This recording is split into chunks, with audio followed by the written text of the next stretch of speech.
Monday, August 13, 2018. 12 p.m., around 160 steps recorded on Shanann's personal phone. Shanann is on her flight home. 12:29 and 33 seconds a.m., Shanann's phone had web history with Southwest Airlines. 12:29 and 43 seconds a.m., Shanann's phone had a log entry with Southwest Airlines. Southwest Airlines offers internet service using satellite-based Wi-Fi provider, and did so in 2018. So Shanann, it seems, is using the airline Wi-Fi on the plane. 12:47 a.m., on Nicole Atkinson's Life 360 app, it recorded a 16-mile trip, starting at 12:47 a.m. to 1:23 a.m. I believe this to be the aeroplane's descent into the airport, taxiing, etc. She was not in a car at this point. Life 360 is a smartphone software that enables families to communicate, track their whereabouts, and get alerts about their loved one's safety and well-being. 12:50 and 44 seconds a.m., Shanann had a phone log entry for apple.datausage.voicemail. 12:51 and 14 seconds a.m., Shanann's phone connected with the Wi-Fi provided by Southwest Airlines. 12:56 a.m., Shanann's flight landed. 1 a.m., walking distance from 1 a.m. to 2 a.m. over 0.2 miles. Around 800 steps recorded on Shanann's personal phone, no more steps on this phone till 3 p.m. 1:02 and 57 seconds a.m., Shanann's phone had a log entry for Yelp.Yellphone. 1:11 a.m., Chris's personal phone logs on home router. 1:11 and 2 seconds a.m., Chris's personal phone logs on home router again. 1:12 and 37 seconds a.m., Shanann's phone connected with the Wi-Fi provided by Den Airport Free Wi-Fi. 1:23 a.m., end of 16-mile trip recorded on Life 360 app. 1:25 and 23 seconds a.m., Shanann texted in the group chat with Cassie Rosenberg and Nicole Atkinson saying, "Landed," with 3 sleeping emojis. This is the last outgoing communication found on Shanann's phone. 1:28 a.m., Nicole Atkinson drives Shanann and herself home. Recorded on Life 360. Traveling at 87 miles per hour top speed. Nicole didn't stop her engine at the Watts house, so this journey goes from the airport to Shanann's and then to Nicole's home. This journey would take 45 minutes, it took Nicole 41 minutes, but she did do speeds up to 87 miles per hour. It was at night, so roads would have been pretty quiet also. It took her 20 minutes to go from the airport to dropping Shanann at home. 1:30 a.m., Virginia Kinch called police to report a suspicious white truck seen near Highway 52 at WCR 3.5 at 1:30 a.m. 1:32 and 54 seconds a.m., Chris's personal phone logs on home router. 1:35 and 9 seconds a.m., Chris's personal phone logs on home router. 1:35 and 10 seconds a.m., Chris's personal phone logs on home router. 1:48 a.m., Nicole Atkinson dropped Shanann at home. 1:48 and 40 seconds a.m., Shanann's personal phone logs on home router. At that same moment, the Vivint video monitor captured Shanann as she walked up to the home and entered. Nicole Atkinson was captured backing out of the driveway.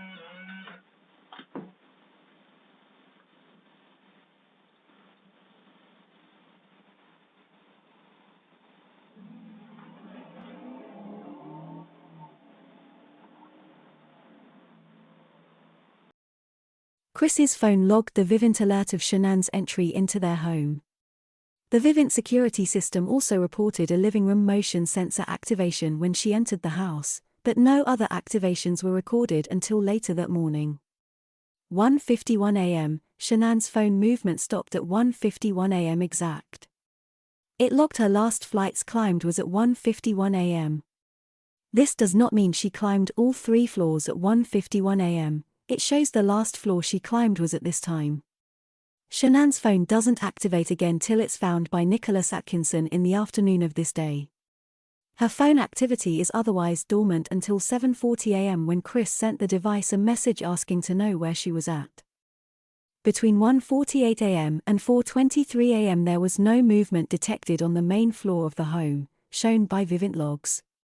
Interview with Nicole Atkinson. She said she had been on a business trip with Shanann in Arizona during the weekend. Nicole said she dropped off Shanann at 2825 Saratoga Trail at about 1:50 a.m. on Monday, August 13, 2018. She said she saw Shanann go inside the house and shut the door behind her. Chris said he felt Shanann get into bed. 2:01 a.m., in the group text Nicole told Cassie and Shanann, "We are home." 2:10 a.m., Nicole Atkinson arrives at her home. This would take 10 minutes from Shanann's home. It took Nicole 20 minutes. Her car never stopped. Engine kept running, but there is a McDonald's on the route to her home. Maybe she stopped there to order food. It took as long for her to get home as it did to drop Shanann off from the airport. The only thing I can think is she drove through for food and while waiting she texted the group text to say they were home. 2:18 and 20 seconds a.m., the What's Home router logged an unspecified activity in Shanann's phone. I think automatic payment for hair products declined. At 4 a.m., Chris said he got up at 4 a.m. and got ready for work. He went downstairs and made a protein shake, packed his lunch, filled up his water jug, collected his book bag, got his computer, and put more tools in his truck. Chris described his work truck as being parked on the corner of the house, west side. Shanann had told him the night before to wake her up when he went to work so she could shower before the girls wake up. At 4 a.m., very little walking distance. Around 30 steps on Chris's personal phone. At 4 a.m., around 20 steps on Chris's work phone. This shows he has both phones on him. At 4:15 a.m., Chris said Shanann had told him the night before to wake her up when he went to work so she could shower. He said he woke her up because he didn't want to assume she wanted to sleep and he knew he needed to do what she said because he didn't want to make her mad. He slipped back into bed and rubbed Shanann's shoulder and head to wake her up slowly. He was on top of the covers and was fully dressed in his work clothes. He asked Shanann if she wanted to wake up and take a shower. Shanann said yes and he asked her if they could talk a little bit. Shanann agreed, so he told Shanann they needed to sell the house and downsize. Their mortgage was $2,700 per month. They lived in their home since May of 2013. Shanann had already contacted the realtor the week before. He suggested they get a less expensive house in Brighton or North Glen. He told Shanann he didn't feel a connection with her any longer. He told her their relationship wasn't working and the love they had for each other in the beginning was gone. Shanann cried and it was very emotional. She was upset and she asked him if there was someone else. He told Shanann there was no one else and it was just him talking to her about their relationship. This isn't like somebody came into my life and took me from you. There's no outside influence coming from this. Shanann believed him that he didn't have anyone else in his life. Shanann wouldn't have an affair on him and she knows he would never cheat on her. The only time Shanann was suspicious of him was early in their relationship when they first started dating and he was still getting messages from other women. Shanann had full access to his cell phone and often used it to make posts on Facebook about Thrive. He never logged into Shanann's Facebook and only did recently because the police and news crews wanted to see pictures. He and Shanann talked from about 4:15 a.m. until 5 a.m. He hoped he and Shanann could sell their house and each leave with some money. He hoped Shanann would stay in Colorado because Shanann told him in the past that if they separated, she couldn't afford to live in Colorado on her own. He hoped they could split the money from their home and still live close to each other. During their talk, he and Shanann never got physical with each other. He and Shanann have never raised a hand to one another or struck each other for any reason. He and Shanann rarely even yell at each other. When he and Shanann talk, it's pretty civil. After he talked to Shanann, he backed his work truck F20 up to his garage door so he could load his large, clear containers, O-rings, earbuds, and some combination wrenches from his personal toolbox. Chris explained he normally takes his tools out of his work truck every Friday and backs up to his garage door and loads his tools when he returns to work after the weekend. In Chris's letters to Sherilyn Cadle, Chris said, August 13th morning of, I went to the girls' room first, before Shanann and I had our argument. I went to Bella's room, then Cece's room and used a pillow from their bed. That's why the cause of death was smothering. After I left Cece's room, I then climbed back in bed with Shanann and our argument ensued. After Shanann had passed, Bella and Cece woke back up. I'm not sure how they woke back up, but they did. It makes the act that much worse knowing I went to their rooms first and knowing I still took their lives at the location. The reason the medical examiner found OxyContin in Shanann's system is because I gave it to her. I thought it would be easier to be with Nicole if Shanann wasn't pregnant. Chris said the last time he saw Shanann she was in bed after he talked to her. He said Shanann was lying in bed and had just told him she was going to take the girls to a friend's house and she would be back later. He said Shanann was lying on her right side and she had mascara running down her face. Chris explained Shanann didn't take her makeup off before she went to bed that morning. Chris said the last time he saw his children was on the baby monitor as it was cycling back and forth. At 4:23 a.m., basement door opens according to basement motion sensor. Chris is still at home at this point in time. At 4:30 and 2 seconds a.m., Shanann's iPad logs on router. 5 a.m., Chris and Shanann finished talking and Chris started his preparations to go to work and eat breakfast. He had oatmeal and chicken. He said he made a protein shake, packed his lunchbox and filled his water jug. 5 a.m., around 481 steps recorded on Chris's work phone. 5 a.m., around 460 steps recorded on Chris's personal phone. 5:17 and 25 seconds a.m., Chris turns on the side lights on his truck. 5:17 and 40 seconds a.m., somebody comes out through the garage and goes to the truck. In my opinion, the person coming out of the garage is Chris. Let me tell you why I believe this. If you look at Chris's waist tip in these pictures, you can see he is wearing a holder for his phone, gas monitor, or whatever he has in it. I can see this on his waist tip in this video of him leaving his garage.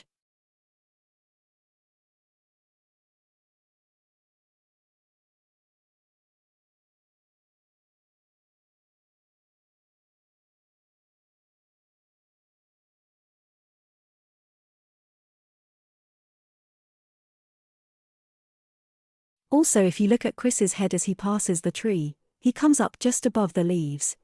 In the video clip of him walking to his truck when it's on the drive, he again comes just above the leaves. This is why in my opinion I believe it is Chris leaving the garage that morning. The video quality we have is not great, but I am doing my best to show you what I see.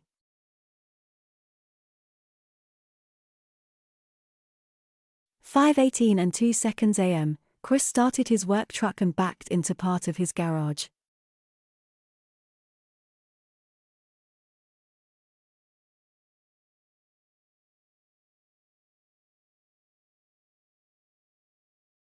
(5:18 and 32 seconds a.m., Chris stopped his work truck and turns the headlights off. Chris said he loaded up his book bag, his lunchbox, computer, water jug, his big clear container. He said he puts big clear containers in his truck so it's easy just to pull out, pull in, just depending on what he's going to use.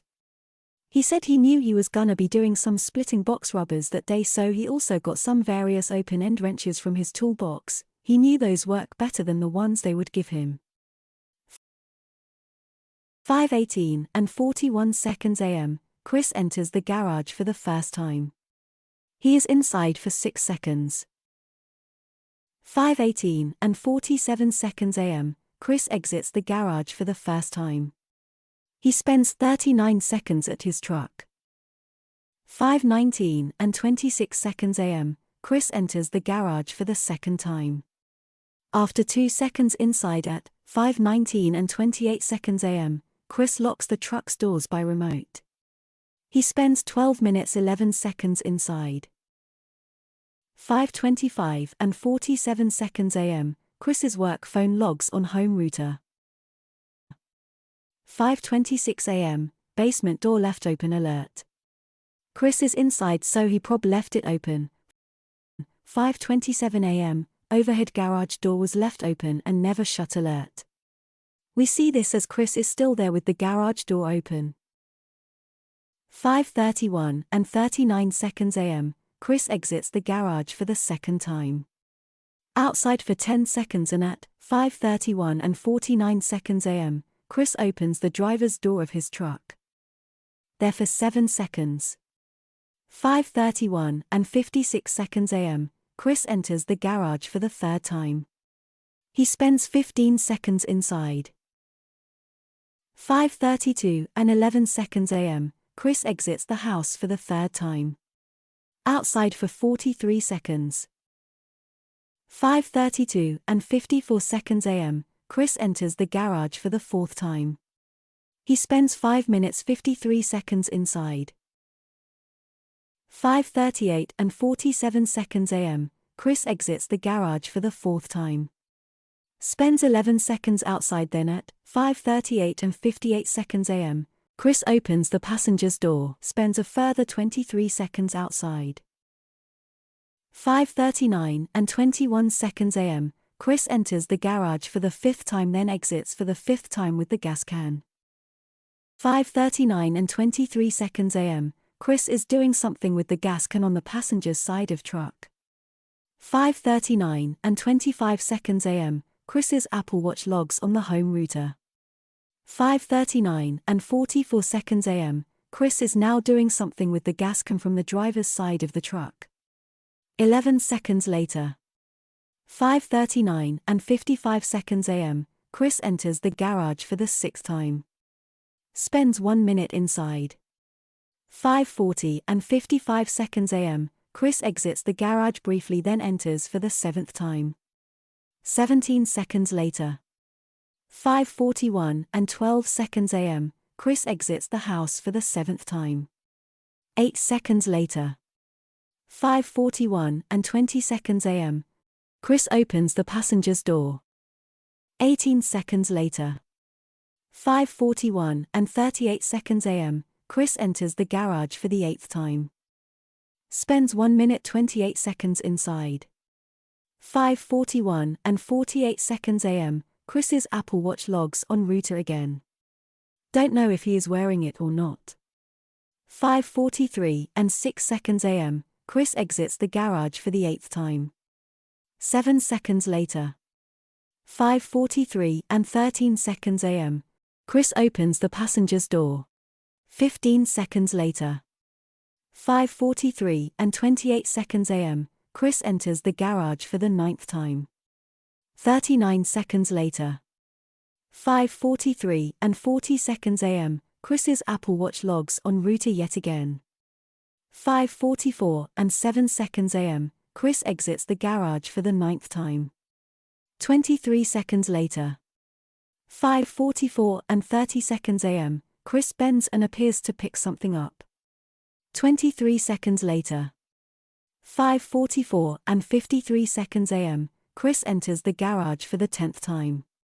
12 seconds later. 5:45 and 5 seconds am, Chris exits the garage for the 10th time. 59 seconds later. 5:46 and 4 seconds am, Chris gets in the truck. 6 seconds later. 5:46 and 10 seconds am, Chris turns the truck headlights on. 11 seconds later. 5:46 and 21 seconds am, Chris starts the engine. 1 minute 25 seconds later. 5:47 and 46 seconds am, Chris drives a few meters then stops. 13 seconds later. 5:47 and 59 seconds am, Chris exits the truck and enters the garage for 11th time. 10 seconds later. 5:48 and 9 seconds am, Chris exits the garage for 11th time and returns to his truck. 1 minute 8 seconds later. 5:49 and 17 seconds am, Chris leaves his driveway.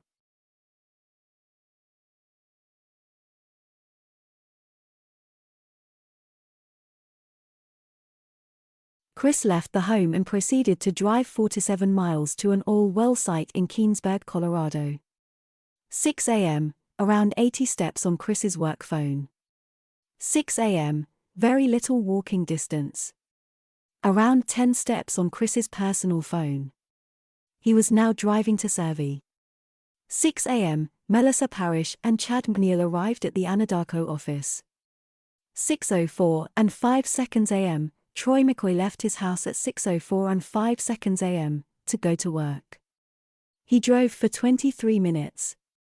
6:10 a.m., Anthony Brown arrived at the Anadarko office in Platteville. Anthony said he went to the break room and then went to Luke Epple's office. He said at some point he overheard part of a conversation that Chad McNeil was having with someone on the phone. He later learned that McNeil was speaking to Chris. Anthony said he heard McNeil talking to Chris about Chris going directly to the field first thing this morning instead of coming to the office.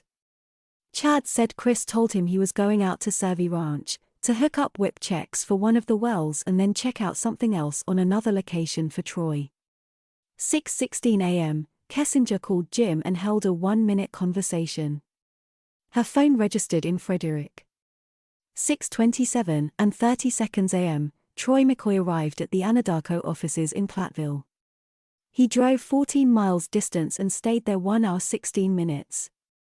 McCoy said he drove to the Anadarko offices located at 501 North Division Boulevard, Platteville, Colorado, as is his normal routine. According to the Geotab GPS information provided by Anadarko, McCoy left his residence in Greeley, Colorado, at 6:04 a.m. and arrived at the Anadarko offices in Platteville at 6:27 a.m. 6:28 a.m., Cody Roberts posted in the work group Me app to say he was in the field. Troy McCoy did not know where in the field he was. Can you scroll up to the beginning of the day? I understand that. Oh, yeah, usually, that's fine, sir. No. When you check into a site too, most people will use the group Me to say, "Hey, I'm here," or "I'm over here." Okay, or that's whatever the case is. Saturday, Sunday, because this is Victor Zambala. He worked the weekend. Okay. All right. And then Cody at 6:30 or 6:28 a.m. in the field. Yeah. We're out in the field, I don't know. In interview, Cody said he left his house about 6:20 a.m. and went to Kersey for fuel. He said he didn't get to Survey 10:29 till between 7:20 and 7:30 a.m., so where in the field was he at 6:28 a.m. and why is he saying he didn't leave home till 6:20 a.m.? Did you work on Monday? Yeah. Okay. Tell me about your day on Monday. So, Like what time? Like from when you woke up to when you find this out. So I left my house about 6:20. Went to Kersey first thing in the morning to get fuel because I was going to go out to Survey Ranch. Chris had called me. I missed the call and he texted me stating that he was going to go out there to Survey Ranch to hook up the whip checks on one of the wellheads and then go check out something else for me on another location and then run a well for me as well out there. And I ended up getting a call about 6:40 from my other lead, Chad, who was also spoken to earlier, saying, "Hey, you need to go out here. We're going to turn on one of the pumping units." So I went out there and Out where to Survey? Survey Okay. Ranch to the Survey State 1029 pumping unit out there, and I was going to meet Chris out there as well. I called him. I was like, "Hey, I'm going out here. Just have another person on location just in case anything gets sideways."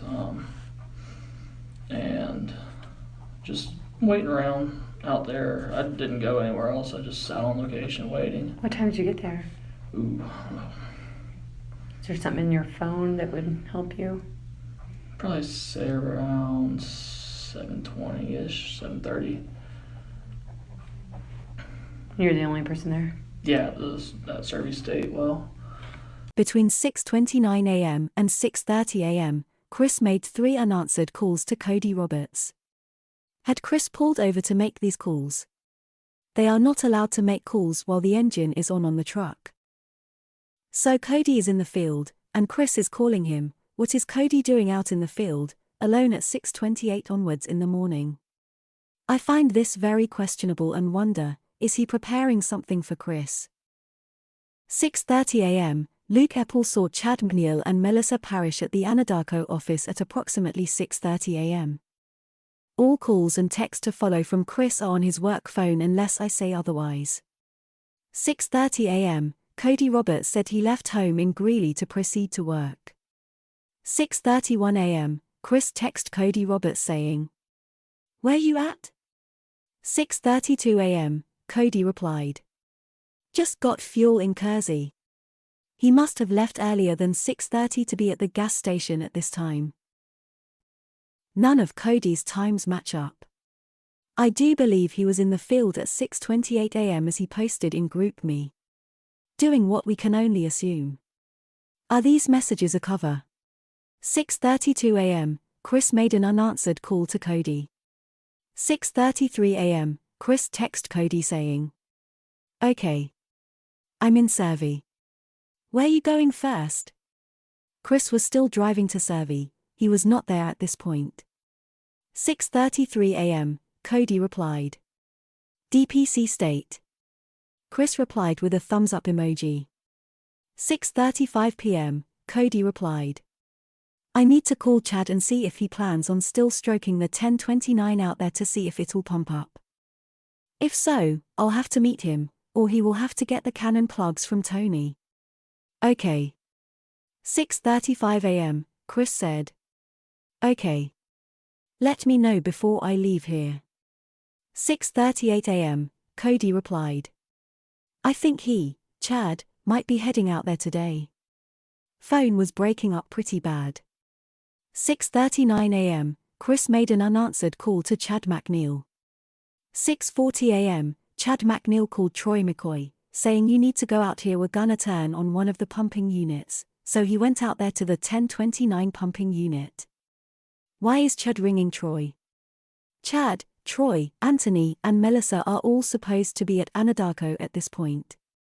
So surely Chad would have spoken to him then and not had to call him.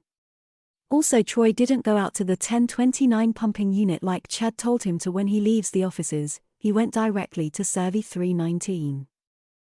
6:40 a.m., Chad McNeil called Cody Roberts and told him to go out to Survey 1029 pumping unit. Cody was going to meet Chris there.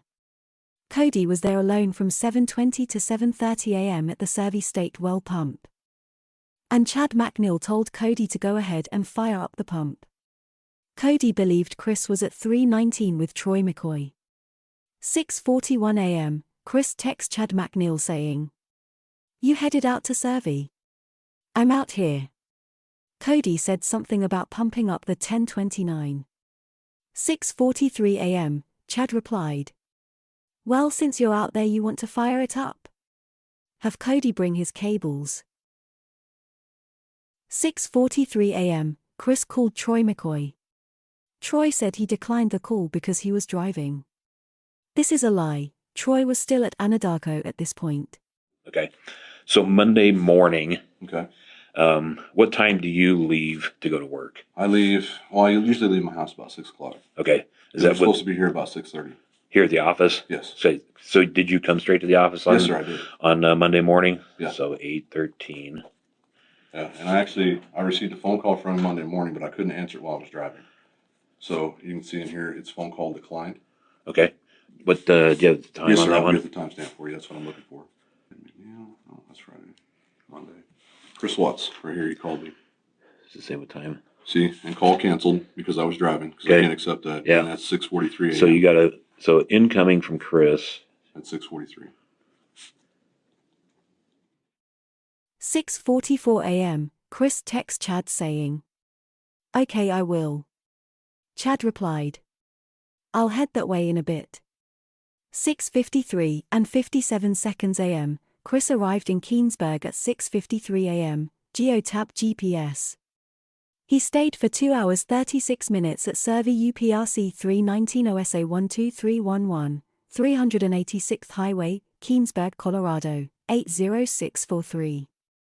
6:59 a.m., Cody Roberts texted Chris saying, "I guess I'm headed out that way to start up the 1029 and Chad will be meeting out there." 7 a.m., around 410 steps recorded on Chris's work phone. 7 a.m., walking under 0.2 mile. Around 280 steps recorded on Chris's personal phone. 7:10 a.m., Chris replied to Cody saying, "Okay. Copy." 7:18 and 48 seconds a.m., Chris took a photograph of his laptop screen on his personal phone, presumably sitting in his truck. The metadata confirms Chris was at the survey coordinates. The image is apparently only in thumbnail format, and enlarging it blurs out the writing on the laptop screen. GPS coordinates point to him being right here. Between 7:20 a.m. and 7:30 a.m., around this time Cody Roberts said he arrived at Survey 1029. He was alone. Chad McNeil told him to go ahead and fire up the pump.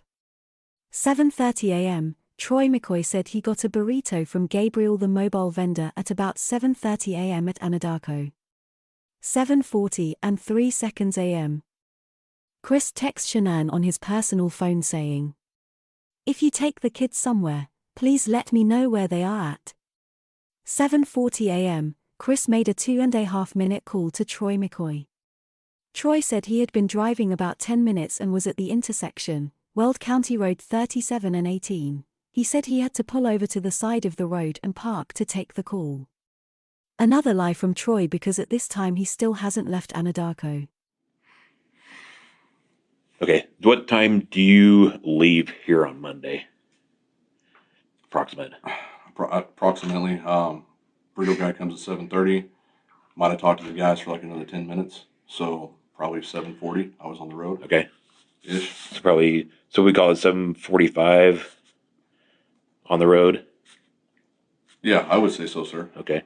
So do you remember that day where you headed first? My first location was going to be to head out to Survey.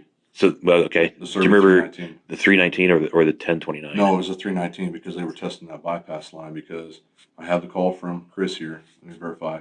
That was at 6:43 when I told you about it. Mm-hmm. And then I talked to Chad McNeil. And then after that, I talked to Chris again at 7:40 a.m. incoming call, because I just left the office. So 7:40 a.m. You got was it another call from Chris? Yeah, it was another call from Chris. So by Okay. 7:40, whenever I pulled over to take this phone call, I believe I was at the intersection of Old County Road 37 and I think it's 18 right there where the Hell Got Theirs is. So 37 and 18. Yes. I had to pull over to the side of the road and park right, because they're building a new construction there. Okay. The Gracie horizontals are going in, so the Hell Got Theirs is the old location that held that lease. So I just pulled off the road right there to be able to take the call. How far is that from here? How far is that from the office? Yeah. Um, I'm sorry, how far, where you took that call, how far is that from here? from the 319? No, from here. From the office. From the office, yeah. Okay.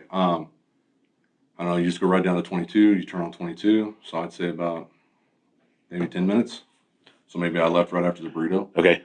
So 7:41 a.m., Cody Roberts text Chris saying, "I'm here at the 1029 now.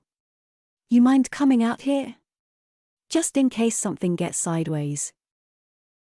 7:43 a.m., Chris said, "Yeah. I'm at 319. 1 second." Chris then took this picture.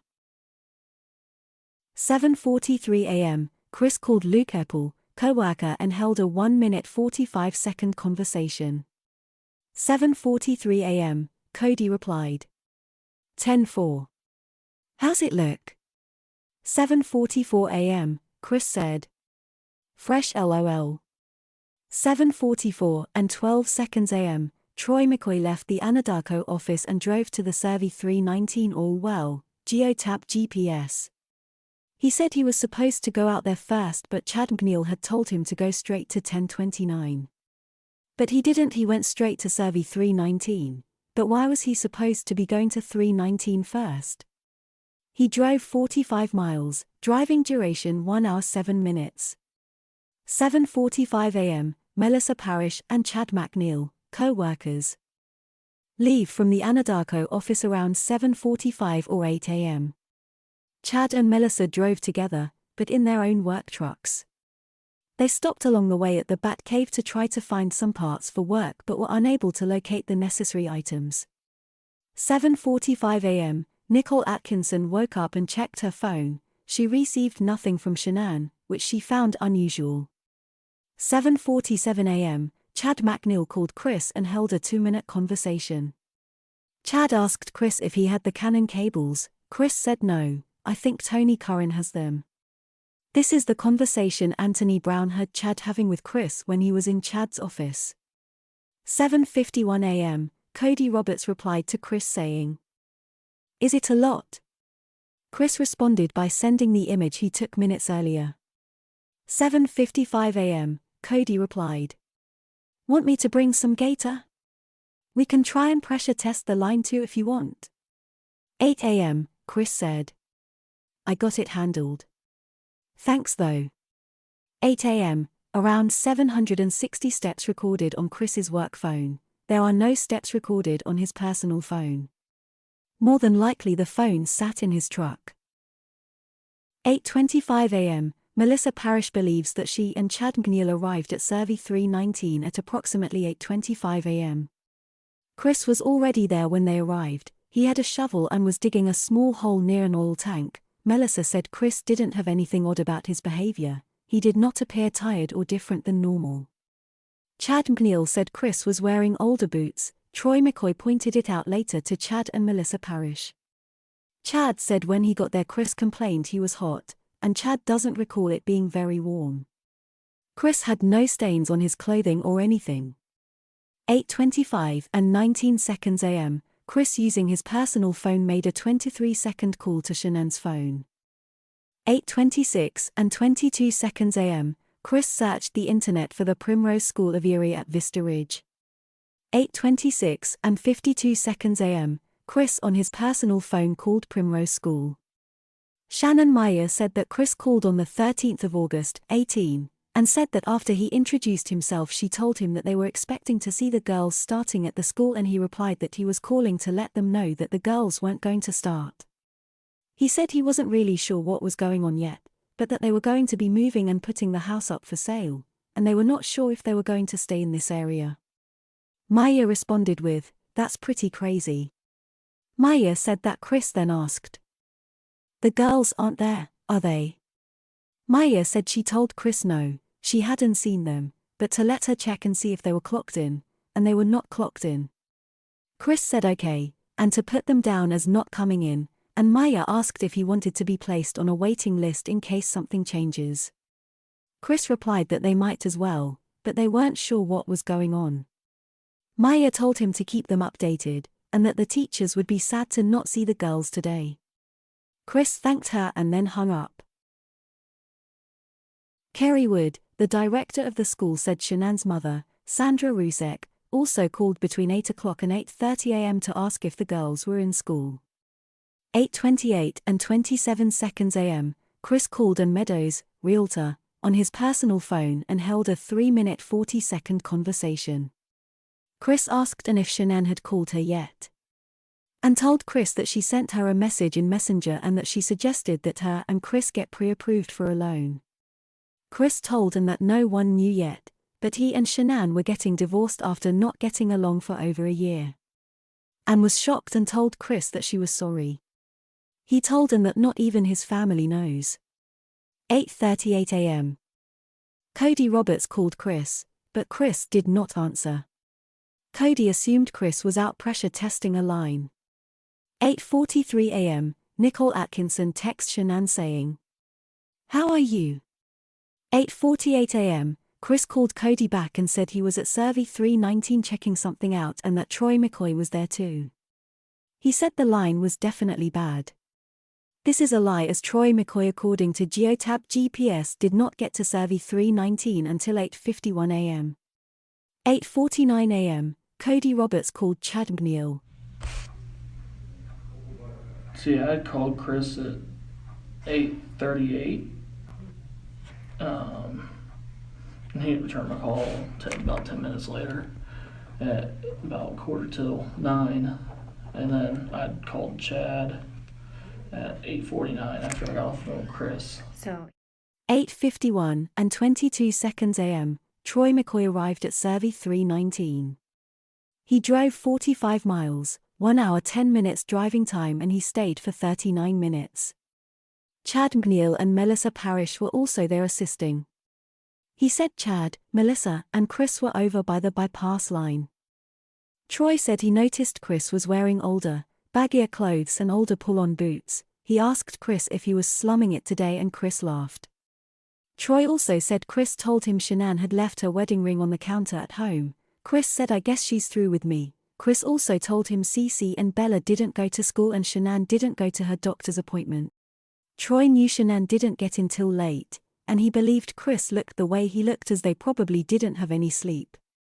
Troy said he handed back the Fire Stick on location that morning to Chris. Troy claims to have only met Shanann twice. He said she helped his wife out with Thrive, and his children played with Cece and Bella and loved them. All right, so you get on scene. Chad and Melissa are already there. Yes, sir. And Chris. Yes. Anybody else? No. Okay. Anything seem unusual? No.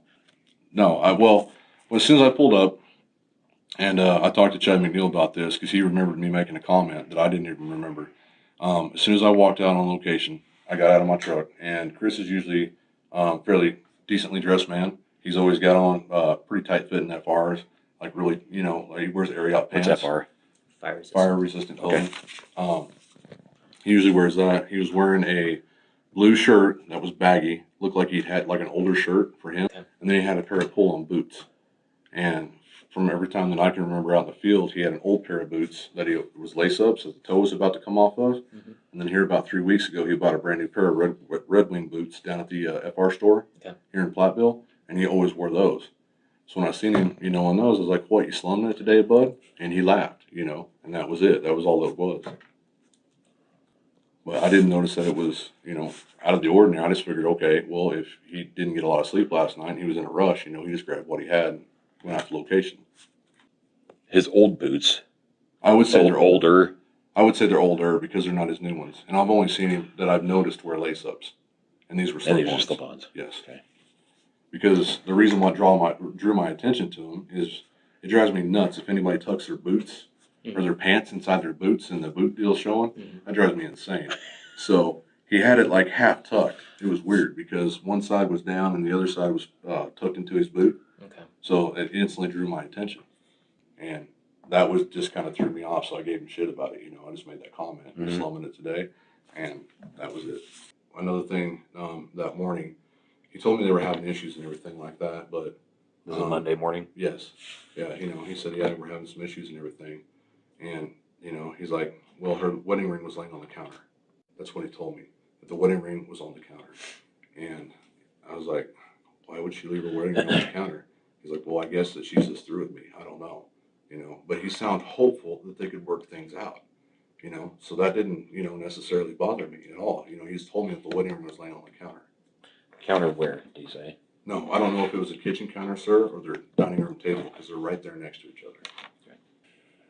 Did he say anything about, hey, this is going to be hard on the kids? Anything like that? No, he never spoke of his girls. Never did? No. Hmm. Other than whenever he as a- said that they didn't go to school or whatever at CC and Bella, because I don't know if they had like a daycare or something that they go to every day. But he said, yeah, she didn't take them to daycare and she didn't go to a doctor's appointment. That was it. That's all he ever spoke of the girls.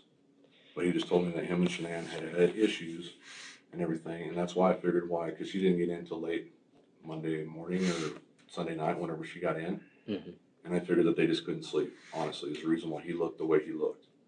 I never put things out of sorts, or even would have thought about things being out of sorts until nobody heard from her, Right. and she's not that type of person at all. Did you talk to your wife about this on Monday when you got home? Well, yeah, because Shanann and Juanita, do the Thrive thing. Mhm. Because Juanita's a promoter as well, but she's never even hit her 4K on that. And it just doesn't feel right. For those girls just to disappear and Shanann to disappear, and she's such a public person and everything like that. So the wife was worried about them. She wanted to make sure that they were going to be okay as well. I mean, it wouldn't be out of the realm of possibilities if they were having issues, and she wanted to leave, if that was the case, for her to take the girls, because I figured she would, and go ahead and go off to a friend's house, because he told me that he thought Shanann had went to a friend's house that morning. So Chris told you that? yeah, it wasn't nothing out of the norm, like she goes over to friend's house and stuff all the time. But that's what I told my wife. I was like, well, I don't know if she took off, went to a friend's house, you know, whatever the case. And then later on in the day, we found out that the cell phone was still there, you know, and everything, the purse, all that kind of stuff. And then it just didn't start adding up. 8:55 a.m., Nicole Atkinson texts Shanann saying, "Just wanted to see if you were okay. I know you were hurting a lot last night. Hope you're okay." 9 a.m., around 210 steps recorded on Chris's work phone. After this, Chris's work phone records nothing more till 2 p.m. 9 a.m., very little movement. Around 20 steps recorded on Chris's personal phone. 9 a.m., Cassie Rosenberg texts Shanann saying, "How are you doing, honey?" 9:05 a.m., Shanann's phone had an appointment reminder scheduled for 9:15 a.m. Her medical appointment. 9:10 a.m., garage door alert. Chris told Kessinger that his home alarm system notified him that at 9:10 a.m. his garage door opened, but he never received a notification on his phone that it closed again. Chris is at work, so no one should be at the house opening the garage door. So who did? 9:15 a.m., Shanann's appointment time for her medical appointment for standard gender and genetic testing with a doctor. Susie Schnell confirmed that Shanann had an appointment scheduled for 9:15 a.m. Schnell advised that Shanann was also a patient of Dr. Scott Darude on the general practice side of the clinic, but had not been seen by him since October of 2017. 9:21 a.m., Nicole Atkinson texts Shanann saying, "Let me know how your appointment goes." 9:30 and 43 seconds a.m., Chris left Survey 319, geotapped GPS, and drove for 8 minutes, distance of 2 miles. Let's have a look at the amount of time Chris had at Survey 319. Chris arrived at Survey at 6:53 and 57 seconds a.m. 6 minutes pass. 7 a.m., Chris had walked around 410 steps. Going to assume these were taken at Survey because he was driving here prior to this for an hour. 10 minutes pass. 7:10 a.m., Chris answered a text to Cody Roberts. "Okay. Copy." 8 minutes pass. 7:18 a.m., Chris took a picture of his laptop screen. 22 minutes pass. 7:40 a.m., Chris texts Shanann. "If you take the kids somewhere, please let me know where they are at." 7:40 a.m., Chris called Troy McCoy for 2 minutes 30 seconds. Ending at 7:42 and 30 seconds a.m. 30 seconds pass. 7:43 a.m. Chris replied to a text from Cody Roberts. "Yeah. I'm at 319. 1 second." 7:43 a.m., Chris took a picture of pipes and oil leak. 7:43 a.m., Chris called Luke Eppel for 1 minute 45 seconds. 7:44 a.m., Chris replied to Cody Roberts. "Fresh LOL." 3 minutes pass. 7:47 a.m., Chad McNeil called Chris for 2 minutes. Ending at 7:49 a.m. 2 minutes pass. 7:51 a.m., Chris sent an image to Cody Roberts. 9 minutes pass. 8 a.m., Chris replied to Cody Roberts. "I got it handled. Thanks though." 8 a.m., 760 steps recorded on Chris's work phone. 25 minutes pass. 8:25 a.m., Chad and Melissa arrive at Survey. According to these times, Chris had 85 minutes to take his wife out of the truck, drag her to where he digs a shallow grave, buries her, goes back to truck, murders CC, takes her up the stairs to the top of the oil battery, drop her in, go back downstairs, murders Bella, takes her up the stairs to the top of the battery, drop her in, go back to his truck and pretend nothing is wrong when workers arrive there. Do you think he had enough time to do all of this? It would have been easier for Chris if someone did prepare the hole ahead of him getting there. Cody saying he was in the field at 6:28 a.m. really has me wondering if this is what happened. Chris had 410 steps within 7 minutes of getting to the site. Could these have been when he was removing Shanann from the truck to the grave and covering her up? He then has 760 steps at 8 am. Could those be when he was transferring the girls? This day is going to be split into a couple of episodes. There is so much that happens that to make one episode for this day would run into a few hours of play, so for that reason I am going to be splitting it up. Thank you for understanding. Part 13, coming soon.